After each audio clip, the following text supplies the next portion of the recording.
Oh, ito pa mga idol, oh, panoorin natin to. Grabe. Ang lupit ng machine na to mga idol. Ayan na. Harvester pala to ng mga grapes mga idol. Oh. Ayan na.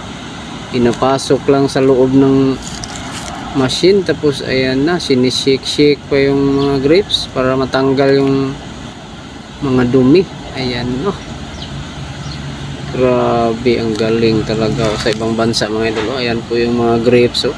Napaka-presko ng mga grapes. Ayan na. Sarap siguro niyan mga idol. Ayan na.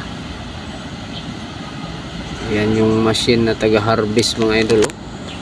Grabe. Nandyan na sa loob yung mga grapes na harvest ni mga idol. Ayan na, nilipat na sa mga drum mga idol, oh. Ayan na. Ganito lang pala mag-harvest ng grapes mga idol, oh. Ayan, oh. Ayan yung loob ng harvester mga idol, oh. Ay grabe, ang lupit talaga. Ayan na. Gagawin siguro nila itong mga wine mga idol, oh. Ayan na. Oh, di ba? Grabe. Ayan na yung mga nakadrum na ng mga grapes. Dadalhin na yan doon sa ano, factory ng wine mga idol. Ayan oh. Grabe. Ang galing talaga.